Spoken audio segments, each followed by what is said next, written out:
Hello बच्चों, आज जो हम डिस्कस करने जा रहे हैं ये खास करके 12 बोर्ड के लिए बहुत ही important topic, important concept, potentiometer. Potentiometer जैसा कि नाम से स्पष्ट है, पोटेंशियोमीटर। पोटेंशियो का मतलब पोटेंशियल से, मीटर का मतलब मेजरमेंट से, मीटर का मतलब मेजरमेंट से, है ना। तो पोटेंशियोमीटर में क्या करते हैं हम? एक्चुअली इसमें हम लोग दो सेल के ईएमएफ का कंपैरिजन करते हैं। क्या करते हैं? दो सेल के ईएमएफ का कंपैरिजन करते हैं और दूसरा इंटरनल रेजिस्टेंस को निकालते हैं। क्या करते हैं?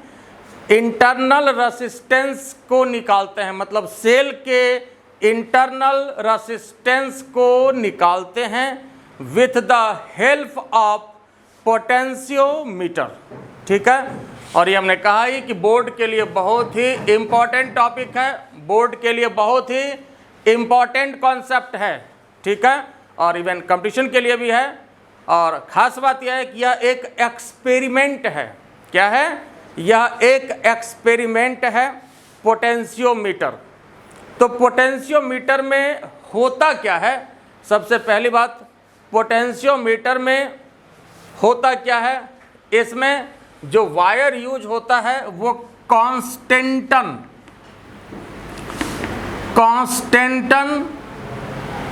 और मैगनीन का वायर यूज होता है। और यह जो एक एलवाई है ना, कांस्टेंटन और मैगनीन का वायर यूज होता है। और यही क्यों यूज होता है? तो इसके पीछे अंदर की बात यह है कि यह जो एलवाई है, इसकी खास बात यह है, इसकी खासियत ये होती है कि अगर टेम्परेचर बढ़ता है तो उसके हिसाब से रेजिस्टेंस इन जनरल, आपको पता है कि किसी भी कंडक्टर का, किसी भी मेटल का बढ़ता है। और बढ़ने का तो इसमें भी बढ़ेगा, लेकिन इसमें जो बढ़ने का रेट होता है वह बहुत कम होता है, बहुत कम से बढ़ता है। ये इसकी खासियत है। कुछ लोग फिगर झांक के देख रहे हैं तो इसलिए हम साइड हो जा रहे हैं। ठीक है, ताकि फिगर में कोई कन्फ्यूजन हो तो आप देख लीजिए, बना लीजिए। सुकुमार बाल बच्चेदार बच्चे स्क्रीनशॉट ले लीजिए, है ना। चलिए, तो बात समझ गए। तो यहाँ जो है हमने कहा कि इसमें कांस्टेंटन और मैगनीन का वायर यूज होता है ना। और इसके पीछे अंदर की बात यही है कि इसमें टेम्परेचर के बढ़ने से रेजिस्टेंस बढ़ता तो ज़रूर है, इसलिए, लेकिन कम से बढ़ता है। बढ़ने का जो रेट होता है वो बहुत ही कम होता है। बढ़ने का रेट क्या होता है? बहुत ही कम होता है। ठीक है, और इस वजह से ये वायर यूज करते हैं। और याद होगा इसके पहले हमने आपको मीटर ब्रिज बताया था, उसमें भी कांस्टेंटन और मैगनीन का वायर यूज होता है। ठीक है, तो इसके पीछे बात अंदर की यही थी। और दूसरी बात यह है कि पोटेंशियोमीटर में ये जो आप देख रहे हैं, ये 7 से 8 मीटर का वायर यूज होता है। देखिए इसमें क्या होता है, जैसे ये जो आप वायर देख रहे हैं, ये ऐसे यहाँ से ये गया, फिर यहाँ पर ये जो है ये ब्रास स्ट्रिप होता है, इसको यहाँ कनेक्ट कर दिया गया। और यह जो आपका ये ब्रास स्ट्रिप होता है, इसका रेजिस्टेंस नेग्लिजिबल होता है, मतलब कम से कम होता है। और ये वायर ऐसे करके घूमा, फिर यहाँ पर ये आया, फिर इसको ब्रास स्ट्रिप से कनेक्ट कर दिया गया, फिर ये वायर ऐसे करके घूमा, फिर यहाँ से इसको कनेक्ट कर दिया गया स्क्रू से, फिर ये ऐसे करके घूमा, फिर यहाँ से इसको कनेक्ट कर दिया गया। तो इसमें जो है 7 से 8 मीटर, 10 मीटर तक भी वायर यूज होता है। अब फिर इसमें 7 से 8 मीटर या लंबा वायर यूज होने के पीछे अंदर की बात यह है कि जितना वायर लंबा रहेगा गलती उतनी कम होगी। क्योंकि यह एक्सपेरिमेंट है, वायर जितना लंबा होगा उसमें एरर कम से कम आएगा, मिनिमम एरर आएगा। इसलिए इसमें लंबा वायर यूज करते हैं। लेकिन सवाल है कि 7 से 8 मीटर या 10 मीटर तक का वायर अगर हम उसको सीधा ऐसे करके खींचें और उसके बाद एक्सपेरिमेंट करें तो 10 मीटर का तो ये कमरा भी नहीं, इसकी लंबाई चौड़ नहीं है कि नहीं? 10 मीटर समझ रहे हो, है ना? 10 मीटर काफ़ी जो है ज़्यादा हो जाता है, तो उतना बड़ा हॉल उसके लिए चाहिए। सबसे पहले तो एक ही ऑपरेटर्स में पूरा हॉल भर जाएगा। आई बात समझ रहे हो? क्लियर हुआ कि नहीं? है ना? जो नीचे वाला हॉल है वह जो है उसकी लंबाई 10 मीटर की लगभग है, ठीक है? तो सोच लो यहाँ से वहाँ तक में पूरा जो है एक एक्सपेरिमेंट आ जाएगा, एक ऑपरेटर्स आ जाएगा। तो एक हॉल में, बड़े हॉल में एक ऑपरेटर्स आएगा, बाकी ऑपरेटर्स कहाँ जाएगा? ठीक है? तो इस वजह से क्या करते हैं हम लोग, वायर तो अब लेना मजबूरी है, तो इस वजह से क्या करते हैं उसको थोड़ा छोटा करने के लिए घुमाते हैं, और कोई ख़ास बात नहीं है। क्या करते हैं? छोटा करने के लिए उसको हम लोग इस तरह से, ताकि यह जो है जगह कम ले, इस तरह से इसको घुमा करके यहाँ पर लगाते हैं। और यहाँ पर जो है ये देख रहे हैं ये स्केलिंग किया हुआ है, ठीक है? यहाँ पर क्या होता है, ये स्केलिंग किया हुआ है। स्केल जैसे 0, 10, 20, यहाँ पर ये 100 तक है, ये स्केलिंग किया हुआ है, ठीक है? और मेरा काम क्या है पोटेंशियोमीटर में? हमने कहा कि पोटेंशियोमीटर में करते क्या हैं, 2 EMF का कंपैरिजन करते हैं। क्या करते हैं? 2 EMF का कंपैरिजन करते हैं, मतलब 2 सेल के EMF का कंपैरिजन करते हैं। और दूसरा इंटरनल रेसिस्टेंस को निकालना, ये हमारा काम होता है इसमें, इस एक्सपेरिमेंट में। तो अब यहाँ पर ये जो 8 से 10 मीटर का वायर यहाँ पर इस तरह से घुमा घुमा करके यहाँ पर लेते हैं। अब ये इसी के बदले सिंपल फिगर यहाँ पर इसी का बना हुआ है कि अब इसी वायर को सीधा एक ही लाइन में ऐसे ले लिया गया है, समझने के लिए। आई बात समझ में? इतना कितना घुमाते रहेंगे? तो फिगर एक्चुअल यही है, लेकिन फिर समझने के लिए आपको इसको बनाना है ना? इससे आप काम चला सकते हैं, लेकिन इसको भी बनाना है, एग्जाम में इसको बनाना है, ठीक है? फिर उसके बाद समझने के लिए हमने इसी का एक सब फिगर लिया है कि यही वायर यहाँ से यहाँ तक 7 मीटर, 8 मीटर, 10 मीटर जो भी है, ठीक है? ये इसी का ये फिगर है। ये बात समझ में आ गया? ये जो वायर को घुमा घुमा करके यहाँ पर दिए थे, इसी को हमने क्या किया, इधर स्ट्रेट कर दिया।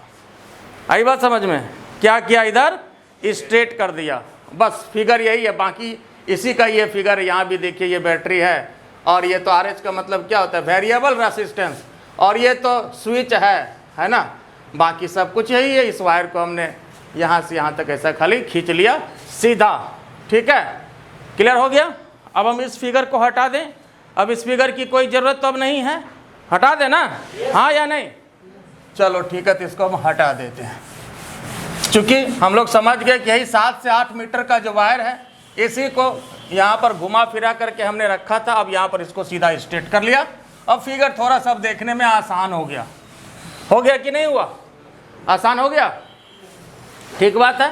अब यहाँ पर देखो पोटेंशियोमीटर का जो प्रिंसिपल है, तो आइए सबसे पहले हम लोग इस बात को लिख भी लें, थोड़ा लिखते भी चलें। With the help of potentiometer, with the help of potentiometer,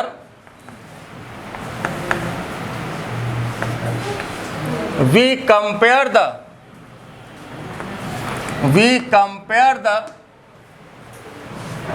EMF of two cell, and we determine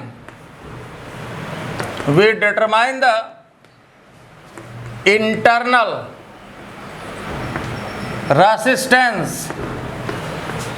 internal resistance of the cell। तो यह जो है, यह इसका मेजर वर्क है, ये पोटेंशियोमीटर का काम है।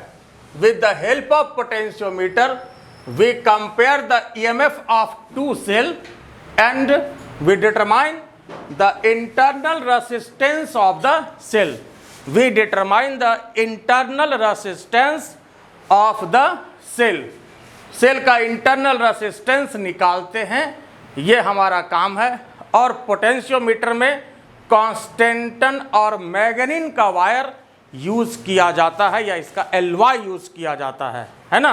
इस बात को भी हम लोग लिख दें स्टार मार्किंग में, in the potentiometer, in the potentiometer we use LY of constantan and manganin. Constantan और मैग्नीन का LY यूज करते हैं और वायर में तो यूज होगा ही। बात समझ गए। अब देखिए इसका कॉन्सेप्ट क्या है, पोटेंशियोमीटर की प्रिंसिपल क्या है, क्या इसका प्रिंसिपल है। देखिए इसका कॉन्सेप्ट ये है कि हमारे पास जो फॉर्मूला होता है V इक्वल टू IR होता है। फॉर्मूला हमारे पास V इक्वल टू IR होता है। फॉर्मूला क्या होता है, V इक्वल टू IR। अब ये बताइए कि R को हम क्या लिख सकते हैं, R को क्या दे सकते हैं, रो L अपॉन A, ऐसा दे सकते हैं। तो R को दे दिया रो L अपॉन A, I अपने जगह पर R को ऐसा दिया रो L अपॉन A। कोई दिक्कत इसमें? ठीक बात है। तो I rho L upon A।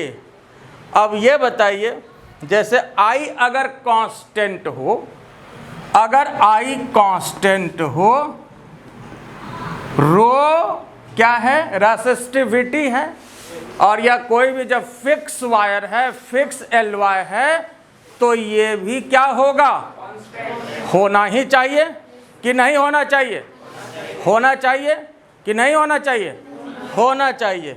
उसके बाद अब ये बताइए इसका जो क्रॉस सेक्शनल एरिया है ये क्या होना चाहिए, कांस्टेंट होना चाहिए। वायर कहीं मोटा और पतला नहीं हो, और इन जनरल होना भी नहीं चाहिए।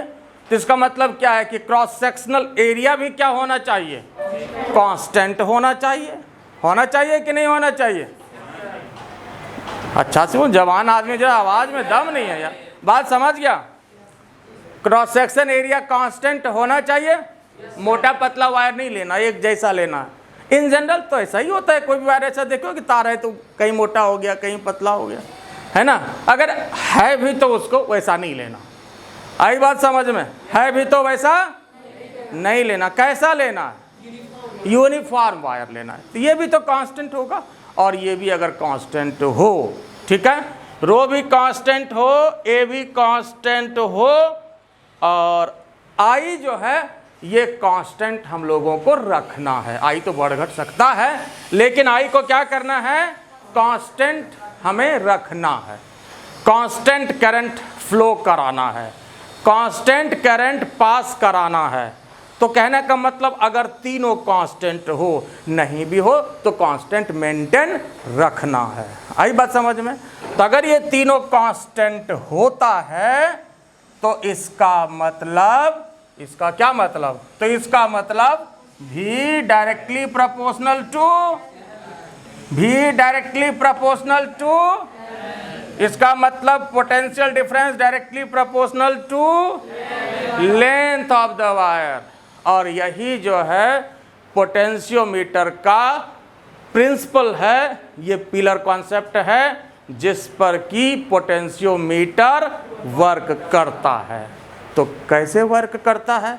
अगर क्या क्या कांस्टेंट हो, आई कांस्टेंट हो, रो कांस्टेंट हो और ए कांस्टेंट हो, मतलब क्रॉस सेक्शनल एरिया कांस्टेंट हो। बात समझ में आ रहा है? क्या क्या कांस्टेंट हो, आई कांस्टेंट हो, रो कांस्टेंट हो और ए कांस्टेंट हो, तो इसका मतलब क्या होगा कि ये तीनों फैक्टर कांस्टेंट हो गया। और जब ये तीनों फैक्टर कांस्टेंट हो गया तो इसका मतलब V directly proportional to L हो गया। आई बात समझ में? तो यही जो है पोटेंशियोमीटर का प्रिंसिपल है। If constant current is passed through the uniform wire या uniform wire of same cross sectional area and same resistivity. तो जब वायर आपका सेम रहेगा तो रेसिस्टिविटी भी नहीं बदलेगा, सेम वायर का रेसिस्टिविटी भी सेम रहता है। जैसे मान लो कॉपर का वायर अगर ले लें तो उसका रेसिस्टिविटी फिक्स है, कोई भी वायर होती, यहाँ पर भी ये फिक्स वायर है। जैसे मान लीजिए कि कांस्टेंटन मैग्नीन का एलवाई है तो उसका रेसिस्टिविटी क्या होगा, फिक्स होगा। आई बात समझ में? तो अगर कांस्टेंट करंट पास करे और वायर कैसा हो, यूनिफॉर्म हो, ठीक है, और रो कांस्टेंट होने का मतलब वायर हर जगह सेम वायर होना चाहिए, है ना, सेम वायर होना चाहिए, वायर बदले नहीं। ऐसा नहीं कि एक जगह कॉपर देते तो एक जगह जो है आयरन दे दें, तो एक जगह जो है कांस्टेंटन दे दें, तो एक जगह एल्युमिनियम दे दें, ऐसा नहीं होना चाहिए। आई बात समझ में? तो यही जो है ये पोटेंशियोमीटर का ये जो है प्रिंसिपल होता है। ये बात आप लोग लिख लिए, ठीक है। तो अब इसको ऊपर वाला हम हटा देते हैं। अब जरा देखिए, तो यही जो है प्रिंसिपल है पोटेंशियोमीटर का। तो क्या प्रिंसिपल है? If constant current is passed, constant current pass किया जाए through the wire of same cross sectional area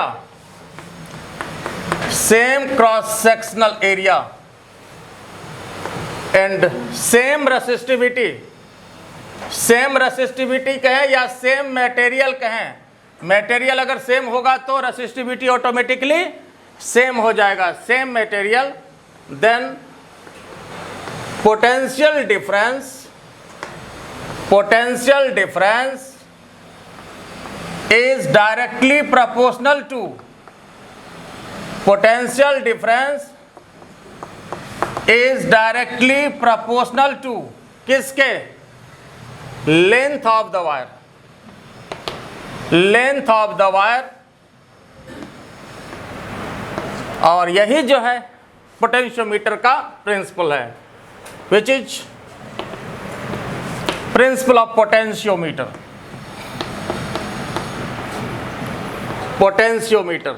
और यही जो है पोटेंशियोमीटर का प्रिंसिपल होता है, इसी पर पोटेंशियोमीटर काम करता है, ठीक है। तो अब देखिए यहाँ पर देखिए, यह जो सर्किट है यहाँ पर जैसे ये बैटरी लगा हुआ है, बाकी ये रियोस्टेट है, ये तो स्विच है, होना ही चाहिए किसी भी सर्किट में। और यहाँ तक ये जो है ये आपका कहलाता है, यहाँ तक इसको अगर हटा दें तो ये होता है आपका प्राइमरी सर्किट। क्या बोलते हैं इसको? Primary circuit. क्या बोलते हैं इसको? मतलब अगर इसको यहाँ से हटा दें थोड़ी देर के लिए, देखिए इसको हटा दीजिए तो ये क्या कहलाया? Primary circuit. इसलिए यह तो होना ही है, यहाँ तक तो दोनों में होगा। हम लोग सेल का कंपैरिजन करेंगे, ईएमएफ ऑफ द सेल का कंपैरिजन करेंगे, उसमें भी होगा, इंटरनल रेजिस्टेंस निकालेंगे उसमें भी रहेगा। इसलिए क्या बोलते हैं इसको? प्राइमरी सर्किट बोलते हैं। क्या बोलते हैं इसको? प्राइमरी सर्किट बोलते हैं। तो यहाँ पर ये और ये जो है ये है, अब इसको यहाँ पर अटैच कर दिया। अब इधर वाला जो पार्ट हुआ इसको क्या बोलेंगे? सेकेंडरी सर्किट बोलेंगे। क्या बोलेंगे? सेकेंडरी सर्किट बोलेंगे। क्यों बोलेंगे? बात समझ में आ गया? अंदर की बात यही थी कि ये जो है ये तो कोई भी एक्सपेरिमेंट होगा तो ये वाला जो है सेक्शन रहेगा, ठीक है। आई बात समझ में? और ये जो है फिर एक्स्ट्रा है। तो अब यहाँ पर देखिए ईएमएफ का कंपैरिजन हम करते कैसे हैं, ये लिख लिया आप लोग, यहाँ तक हो गया। If constant current is passed through the wire of same cross-sectional area and same material, then potential difference is directly proportional to the length of the wire, which is principle of potentiometer। और इसी principal पर क्या करता है? Potentiometer work करता है, potentiometer काम करता है, ठीक है। अब जरा फिर जरा देखिए इसको,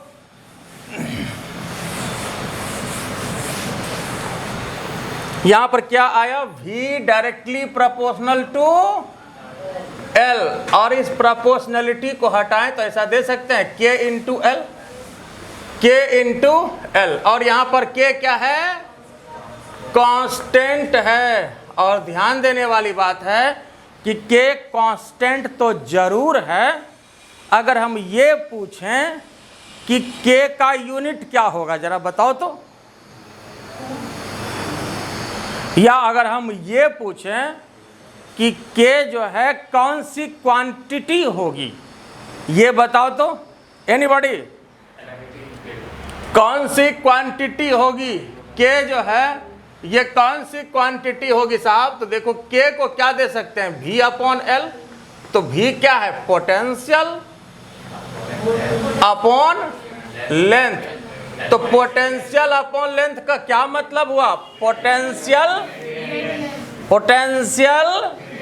ग्रेडियंट। हाँ बिल्कुल सही पकड़ा है। क्या होगा? क्या होगा? किसी भी चीज में लेंथ से अगर डिवाइड किया जाए तो क्या होता है?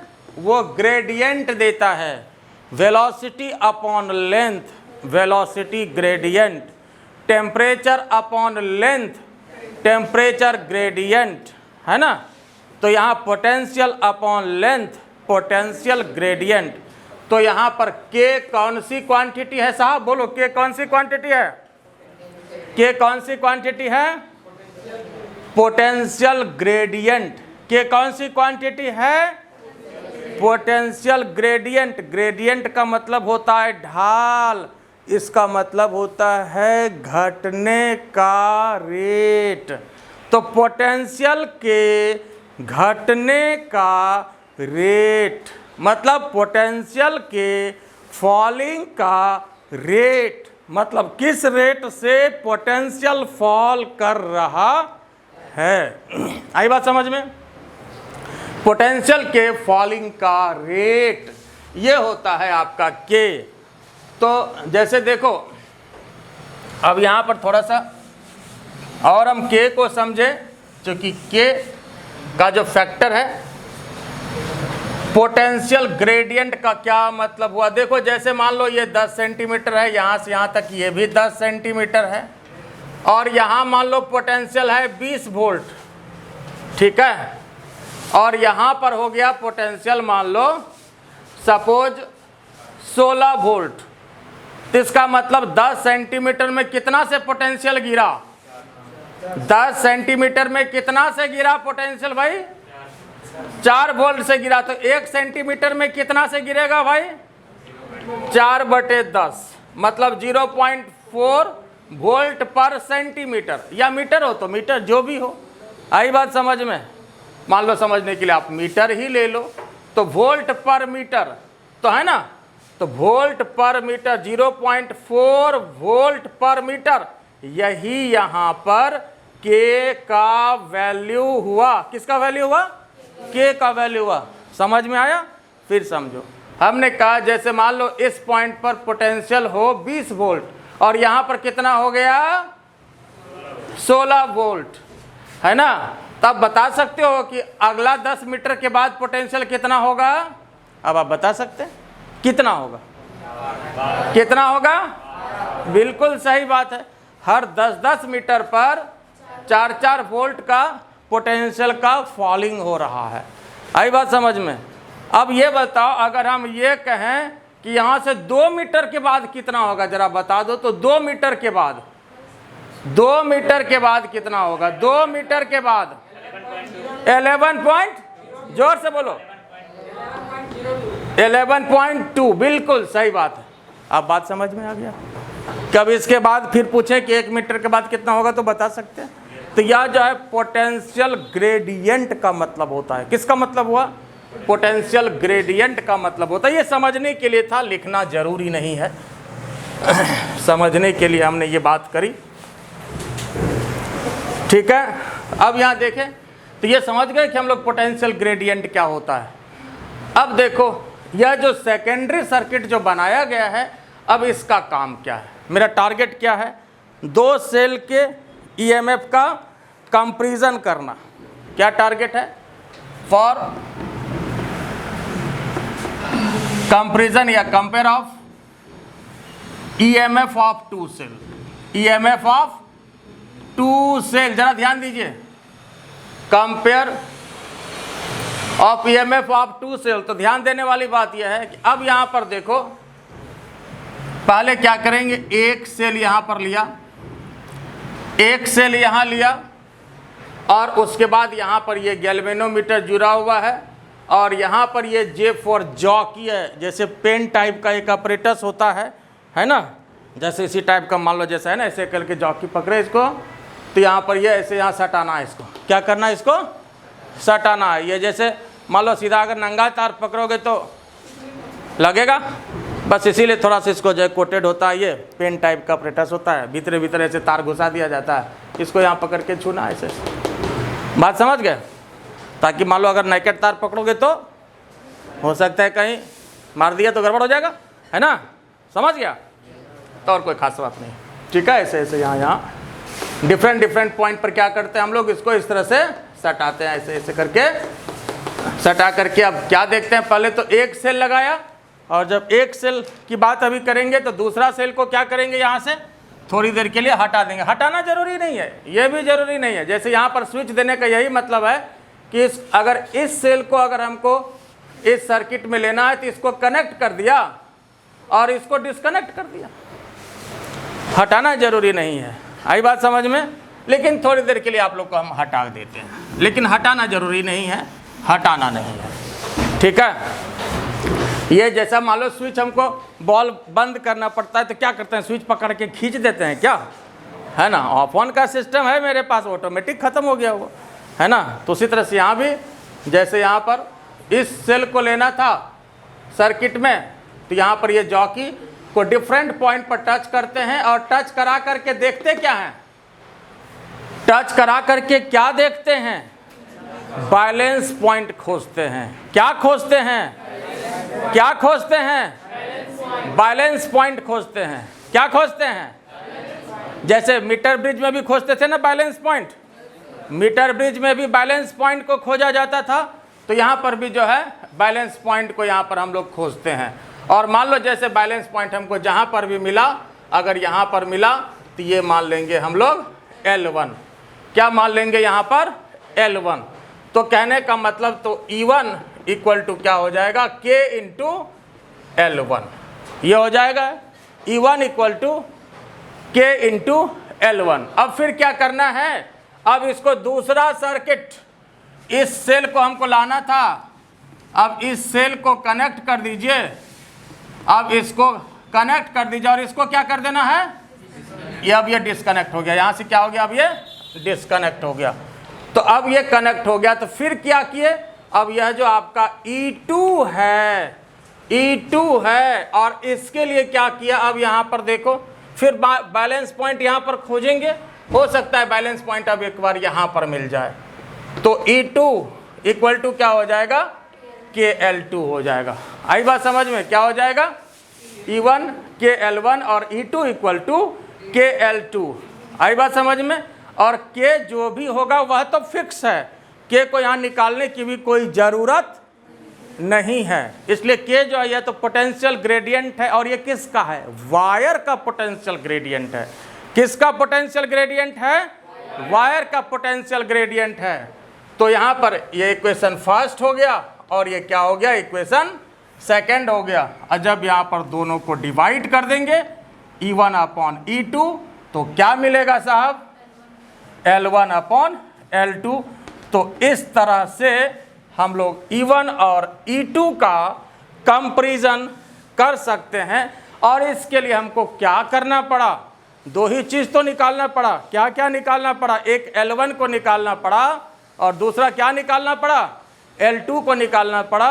तो इस तरह से इसको हम लोग कंपैरिजन कर सकते हैं। आई बात समझ में? बोलिए, यहाँ तक कोई दिक्कत है? पहले इसको लिख लीजिए, फिर हम और डिस्कस करते हैं आगे। देखिए, तो अभी हम देखें E1 और E2 का रेशियो निकालना है ना, कंपैरिजन किया दो सेल के EMF का। तो इसमें हम लोग क्या देखें, दो ही चीज़ को तो निकालना था। किसको किसको निकालना था, एक L1 को निकालना था और एक L2 को निकालना था। और यह जो है आराम से हम लोग जॉकी के सहारे डिफरेंट पॉइंट पर जा कर के हम लोग एक बार L1 को निकाल लेंगे और एक बार L2 को निकाल लेंगे। जब ये कनेक्शन में लेंगे ये सेल को तो L1 निकलेगा, फिर इसको डिस्कनेक्ट करेंगे यहाँ से, दूसरा सेल को कनेक्शन में लिया और यहाँ से L2 को निकाला और दोनों का कंपैरिजन कर दिया। और यहाँ पर K की तो ज़रूरत ही नहीं पड़ी, इसलिए कि दोनों के ऊपर नीचे क्या हो जाएगा, साफ हो जाएगा। तो उसका तो मैदान ही साफ हो गया, तो उसमें कोई दिक्कत की बात नहीं। तो E1 और E2 का कंपैरिजन हम लोग आराम से कर लिए। तो L1 और L2 को जानने के बाद आराम से हम लोग दो सेल के EMF का कंपैरिजन कर सकते हैं। ये क्लियर हो गया ना। अब आइए फिर आप लोग ये फिगर बनाइए और नेक्स्ट जो मेरा टारगेट है वह है इंटरनल रेसिस्टेंस को निकालना, है ना। To determine internal resistance of the cell, to determine internal resistance, internal resistance of the cell. तो अब देखिए हमने क्या किया। देखो यहां तक तो ये तो प्राइमरी सर्किट है, यह तो रहेगा ही, इसलिए हमने कहा कि ये प्राइमरी सर्किट है, ये तो रहेगा ही, ठीक है। उसके बाद यहां पर ये सेल लिया और इसका इंटरनल रेसिस्टेंस स्मॉल r है, ये स्मॉल r इसके इंटरनल रेसिस्टेंस को इंडिकेट करता है। और यहाँ पर क्या किया, एक रेसिस्टेंस बॉक्स को लगा दिया। जैसे एक एक्सपेरिमेंट में क्या होता है, एक रेसिस्टेंस बॉक्स होता है, ये छोटा सा ये बक्सा टाइप का होता है, उसमें कई रेसिस्टेंस लगा हुआ होता है, उसका चाबी टाइप का 10-20 ठो रेसिस्टेंस उसमें लगा हुआ होता है। जिसको खोलोगे, मान लो हमको 20 ओम का रेसिस्टेंस देना है तो 20 ओम वाला खोल लो, मतलब 20 ओम का रेसिस्टेंस हो गया। 100 ओम का रेसिस्टेंस हमको उसमें डालना है, 100 ओम वाला खोल लो, तो वो 100 ओम का रेसिस्टेंस हो गया। और एक ऐसा भी होता है जिसमें लिखा होगा इनफाइनाइट रेसिस्टेंस, तो उसको खोल लो, तो क्या कर दिया, वो इनफाइनाइट रेसिस्टेंस को क्रिएट कर दिया। और इनफाइनाइट रेसिस्टेंस का क्या मतलब है, डिस्कनेक्ट कर दिया वहाँ से। और कैसा नहीं कि इनफाइनाइट रेसिस्टेंस ला दिया, बड़ा आसान चीज़ है। जैसे दो तार को काट दीजिए, बीच में gap, resistance infinity, resistance infinity, no current. आई बात समझ में। तो हल्का तार जहाँ बीच से कट गया तो रेसिस्टेंस इन्फिनिटी, तो इन्फिनिटी भी रेसिस्टेंस होता है उसमें, इनफाइनाइट वाला खोल लीजिए तो इसका मतलब वो डिस्कनेक्ट, मतलब इनफाइनाइट रेसिस्टेंस। बात समझ गए। ये एक रेसिस्टेंस बॉक्स होता है, उसमें 10-20 चाबी टाइप का लगा होता है, जिसको आपको खोलना है खोल सकते हैं, ठीक है। तो ये रेसिस्टेंस बॉक्स हो गया। और यहाँ पर ये इंटरनल रेसिस्टेंस है। तो अब यहाँ पर देखिए ये गैल्वेनोमीटर है और फिर यहाँ पर ये जॉकी, ये पेन टाइप का एक्सपेरिमेंट जो बताया था वही है, ये आपका पेन टाइप का। जैसे डिफरेंट पॉइंट पर क्या करना है, इसको टच करना है, डिफरेंट पॉइंट पर क्या करना है, टच करा करके फिर वही क्या करना है, बैलेंसिंग लेंथ देखना है। लेकिन इसमें सबसे पहली बात क्या करनी है कि यहाँ से हम क्या करेंगे, इनफाइनाइट रेसिस्टेंस को हम खोल लेंगे। रेसिस्टेंस क्या लेंगे हम, इनफाइनाइट। इनफाइनाइट का मतलब क्या हुआ, यहाँ ये एयर गैप हो गया, तब ये डिस्कनेक्ट हो गया। तो अब जो यहाँ पर ईएमएफ निकलेगा इसका, तो यहाँ पर फिर जब हम लोग बैलेंस पॉइंट निकालेंगे तो कहने का मतलब अब ये रहा ही नहीं, यही ना मतलब हो गया। क्या मतलब हुआ, ये डिस्कनेक्ट हो गया, बात खत्म है। तो ये सिंपल यही हो गया। तो पहले जैसे मान लो कि ई वाली जो बात थी बैटरी की, तो इसका मतलब क्या हो जाएगा, E = K, और जो भी हम लोग बैलेंसिंग लेंथ अगर इसके लिए लेते हैं सपोज L1, तो E = क्या हो जाएगा, KL1 हो जाएगा। यही ना हुआ, फिर तो वही बात हो गई ना, ये ख़त्म ही हो गया। ये बैटरी लिया और इससे हम लोग KL1 निकाल लिया। अब दूसरी बात अब यह है कि यहाँ पर अब क्या किया, रेसिस्टेंस बॉक्स को डाला। क्या किया यहाँ पर, RB रेसिस्टेंस बॉक्स को यहाँ पर डाला और उसके बाद अब यहाँ से कोई भी रेसिस्टेंस निकाल लिया, कोई रेसिस्टेंस जो आपकी इच्छा हो, 50 ओम, 100 ओम, जो भी आपकी इच्छा हो, अब यहाँ से निकाल सकते हैं। कि मान लेते हैं कि अब रेसिस्टेंस बॉक्स से क्या किया, मान लेते हैं कि R रेसिस्टेंस को निकाल लिया। कितना रेसिस्टेंस को निकाला, है ना, और यहाँ पर RB से क्या निकाला, इनफाइनाइट निकाला, क्या निकाला, इनफाइनाइट निकाला, और यहाँ क्या निकाला, R निकाला, R निकाला, R मतलब रेसिस्टेंस सिंपली, और ये एक्सटर्नल रेसिस्टेंस है। तो अब यहाँ पर जरा ध्यान दीजिए, तो यहाँ पर अब इस सर्किट में, यह जो आप सर्किट देख रहे हैं, इसमें हम यहाँ पर किरचॉफ्स लॉ लगाएंगे। जरा ध्यान से देखिएगा, जरा ध्यान से देखिएगा। और यहाँ पर ये रेसिस्टेंस बॉक्स है, मतलब R रेसिस्टेंस तो हमने यहाँ पर ले ही लिया है ना। एक्सटर्नल रेसिस्टेंस क्या हो गया, अब यहाँ पर आपका R हो गया, ये स्मॉल r हो गया, और यहाँ पर EMF हो गया, है ना। यहाँ पर जरा ध्यान से देखिए, नहीं तो हाँ, इसलिए जरा कंसंट्रेट होकर के देखिए, ठीक है। तो यहाँ पर जो ये EMF है और ये R है और ये कैपिटल R है, और यहाँ पर हम ये लगा रहे हैं कौन सा, किरचॉफ्स लॉ को लगा रहे हैं, है ना। किरचॉफ सेकंड लॉ, जिसको कि वोल्टेज रूल कहते हैं, है ना, KVL, Kirchhoff voltage rule second law. तो यहाँ पर देखो, जैसे मान लो कि इसके हिसाब से ऐसे मान लो करंट फ्लो कर रहा है, ठीक है, ये बैटरी है। तो according to Kirchhoff second law को और क्या कहा जाता है, बहुत चीज़ कहा जाता है इसको। KVL भी कहा जाता है, मेश रूल भी कहा जाता है ना, लूप रूल भी कहा जाता है, KVL भी कहा जाता है, किरचॉफ वोल्टेज रूल, ठीक है। ये लगाया तो होता क्या है साहब, sum of IR equal to sum of EMF। और ध्यान दीजिएगा, बस यही सब तो फर्क आता है, क्योंकि हम जो बता रहे हैं आपको, हम अपने तरीके से बता रहे हैं। मान लो ये अगर किसी फिर यहाँ दूसरे का देख लोगे तो यहाँ कन्फ्यूजन क्रिएट होगा, क्योंकि उनका तरीका अलग होगा, उस किताब का तरीका अलग होगा। इसलिए होता है कि जो टीचर एक बार आपको पढ़ाते हैं वो सेट रखिए माइंड में, ऐसा नहीं कि अलग अलग होता है, लेकिन एक तरीका उसी को फॉलो करना है, नहीं तो हाल बोल ही दिए हैं। कौन सा हाल होगा, राम खुदैया वाला हाल हो सकता है। इसलिए एकदम वो सेट कर लेना है कि इसलिए सब टीचर का जो अपना अपना होता है, पढ़ाने का और पढ़ने का भी होता है, तो उसी को आप सेट करके चलते रहिए, नहीं तो आधा मेरा आधा दूसरे का, फिर तो सब गड़बड़ हो जाएगा। बात समझ गए ना, ठीक बात है। तो सम ऑफ, लेकिन रिजल्ट वही आएगा, ऐसा नहीं कि रिजल्ट में कोई फ़र्क पड़ने वाला है, उससे कोई फ़र्क पड़ने वाला नहीं है, ठीक है। तो sum of IR equal to sum of EMF, sum of IR equal to sum of EMF। तो हम जो तरीका आपको बताए हैं, तो यहाँ पर ये देखिए, तो कौन वाइज हुआ, कौन वाइज हुआ, ये कौन वाइज हुआ, तो ये क्या हुआ, ये क्या हुआ। चलिए पहले इसी की बात कर लें। तो माइनस IR, फिर minus I into small r होगा ना। उसके बाद क्या, अब बैटरी का हम क्या तरीका आपको बताएं, ऐसे चलना है ना, ऐसे चलना है। कौन वाइज हुआ देखो तो जरा, कौन वाइज हुआ देखो तो जरा, एंटी क्लॉकवाइज क्या होगा फिर, तो ये भी हो गया निगेटिव, तो सब हो गया, इसका मतलब सब हो गया पॉजिटिव। आई बात समझ में।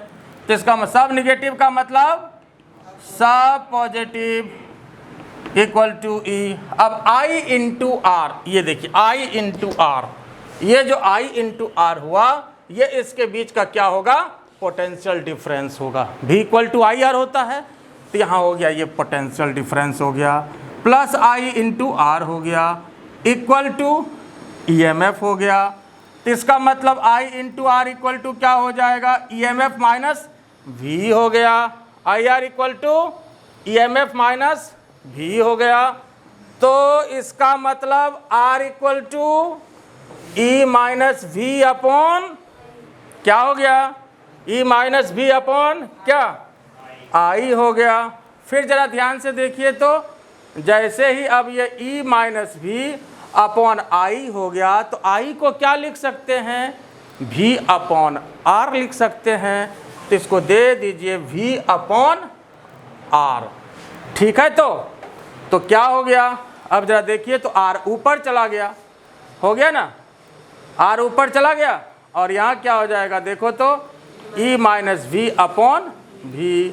और ये हम लोग क्या निकाले, क्या निकाले, क्या निकाले, इसको इंटरनल रेसिस्टेंस निकाले। तो जरा अब यहाँ देखिए, तो अब इसको हम हटा देते हैं। ये क्लियर हो गया ना, हटा दें डायग्राम को। चलिए जरा देखिए, तो अब R कितने के बराबर हो गया, कितने के बराबर हो गया? बोलते चलिए आप लोग भी, R into E minus V upon, इसका मतलब E अपॉन वी माइनस 1। तो आपको क्या चाहिए? ये मान लो इक्वेशन, इधर इक्वेशन कुछ लिए थे, यहाँ पर देखिए 1 और 2 लिए थे ना। तो देखिए आर भी अगर हम लोग यहाँ पर R निकाल लिया कुछ भी, तो क्या देगा? इसको मान लेते हैं इक्वेशन 2। अब यहाँ जरा देखिए E कितने के बराबर था? कितने के बराबर था? KL1। और फिर यहाँ पर V कितने के बराबर होगा? जब हम लोग इस सर्किट को लेंगे तो यहाँ पर क्या हो जाएगा? KL2। फिर बैलेंसिंग पॉइंट लेंगे ना, तो E बाई V कितने के बराबर आ जाएगा? यहाँ देखिए E कितने के बराबर हुआ? KL1। फिर V कितने के बराबर होगा? KL2। अब यहाँ देखो फर्क क्या होगा कि यहाँ पर E लिए और यहाँ क्या लिए? हम V लिए। क्यों लिए? इसलिए कि देखो जब सेल में कहीं भी यहाँ से कोई करंट पास नहीं कर रहा था तो E निकला, लेकिन यहाँ पर अब ये करंट पास इसमें कर रहा है, तो ये क्या देगा? इस दोनों के बीच का पोटेंशियल डिफरेंस देगा। क्या देगा? पोटेंशियल डिफरेंस देगा। और अगर सेल यूज में आपका नहीं है तो उसका जो टोटल होगा, जैसे 1.5 वोल्ट जो कोई भी सेल लेते हैं लिखा हुआ होता है, तो जब वो यूज़ में नहीं है तो 1.5 वोल्ट जैसे कनेक्ट हो जाएगा तो उसका वैल्यू जो है कुछ चेंज कर जाएगा। ठीक है, तो ये पोटेंशियल डिफरेंस देगा। और दोनों को डिवाइड करिए तो क्या मिला? दोनों को डिवाइड करिए, यहाँ देखिए क्या मिला? E बाई वी क्या मिला? L1 upon L2। और क्या करना है इसको? क्या करना है इसको? इक्वेशन 2 में पुट कर दीजिए। R का वैल्यू कितना हो जाएगा? R into E by V के स्थान पर L1 अपॉन L2 माइनस 1। तो अब देखिए बस यही आपका मेन फार्मूला है जिसके द्वारा कि इंटरनल रेसिस्टेंस को हम लोग निकाल सकते हैं, जिसके द्वारा इंटरनल रेसिस्टेंस को हम लोग निकाल सकते हैं। और हालांकि हमने स्मॉल r का यहाँ पर इस तरह से किरचॉफ्स लॉ लगा करके r का वैल्यू निकाला, और अगर ये वैल्यू आप डायरेक्ट याद रखते हैं तब डायरेक्ट आप यहाँ पर पुट कर सकते हैं, इतना निकालने की कोई ज़रूरत नहीं है। और अगर इसका वैल्यू आप याद रखिए, और बेटर है कि याद रखिए, तो इतना की कोई ज़रूरत आपको इसमें नहीं पड़ेगी। आप डायरेक्ट R का वैल्यू रखिए और E और V का रेशियो यहाँ पर जो आया E बाई V कितना आया? L1 अपॉन L2 आया। तो यहाँ भी इसमें आपको काम किसका पड़ा? बताओ तो जरा, काम किसका पड़ा? L1 और L2, दो ही चीज़ का काम पड़ा ना। किसका काम पड़ा? L1 और L2। तो यहाँ पर एक बार L1 मिल गया, और दूसरे बार जैसे ही रेसिस्टेंस का वैल्यू हम लोग कुछ भी खोले R, मान लो 20 ओम, 50 ओम, 100 ओम, जो भी खोले, तो तरीका क्या हुआ कि एक बार इनफाइनाइट खोल लिया। इनफाइनाइट खोलने का मतलब रेसिस्टेंस बॉक्स कनेक्शन में है ही नहीं। आई बात समझ में? इनफाइनाइट का मतलब एयर गैप हो गया, डिस्कनेक्ट हो गया, इसका मतलब रेसिस्टेंस बॉक्स उसमें है ही नहीं। ठीक है, तो E का वैल्यू दिया, जब वो कनेक्शन में है ही नहीं तो E का वैल्यू दिया, लेकिन जब उससे कुछ भी करंट अगर आ जाता है तो वो क्या देता है? फिर पोटेंशियल डिफरेंस का वैल्यू देता है। आई बात समझ में? और ये हमने कहा भी था आपको पहले भी कि अगर स्मॉल r ख़त्म हो जाए तो पोटेंशियल डिफरेंस और E देख लीजिए दोनों सेम हो जाता है ना। अगर स्मॉल r ख़त्म हो जाए तो V और E बराबर, अगर इंटरनल रेसिस्टेंस ख़त्म हो जाए तो V और E यहाँ बराबर हो गया। बात समझ गए? तो यहाँ पर जो है L1 और L2 को निकालिए, और कैपिटल R तो जो भी आपने रेसिस्टेंस बॉक्स से खोला है वह वैल्यू जो भी है 50 ओम, 100 ओम, जितना आपने खोला है वो यहाँ पर आप पुट कर दीजिए, तो इंटरनल रेसिस्टेंस का जो वैल्यू है वो आपको मिल जाएगा। तो यहाँ पर भी बैलेंसिंग पॉइंट निकाले और आराम से इसको हम लोग कैलकुलेट कर सकते हैं। बोलिए यहाँ पर, यहाँ तक किसी को कोई दिक्कत है? क्लियर हो गया? तो यहाँ पर नीचे अब लिख दीजिए, आफ्टर नोइंग क्या क्या चाहिए साहब? R, L1 and L2 we determine the value of internal resistance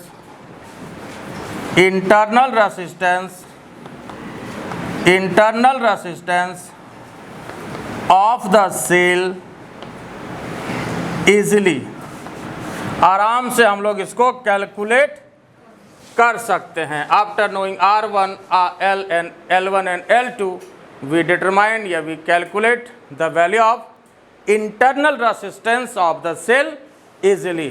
आराम से हम लोग स्मॉल r को कैलकुलेट कर सकते हैं. यहाँ तक बोलो कोई दिक्कत है? ये बात क्लियर हुआ या नहीं हुआ? ठीक है. तो हम लोगों ने क्या किया?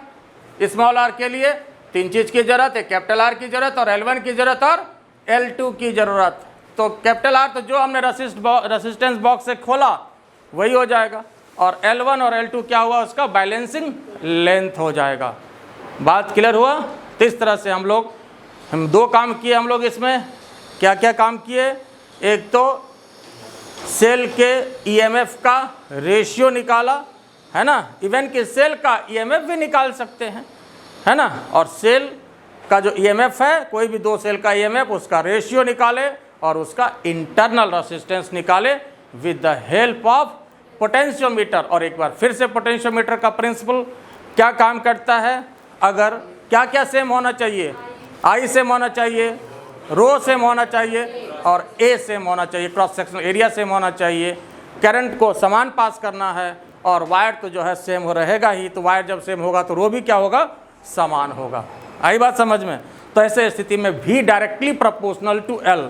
तो काम यही क्या ना प्रिंसिपल यहाँ पर? V directly proportional to L. If I, rho, A are constant then V directly proportional to L, है ना. और यही जो प्रिंसिपल ऑफ पोटेंशियोमीटर होता है. बोले इसमें कोई दिक्कत है? Anybody, any question? Thank you very much. तो आज इतना ही. Thank you.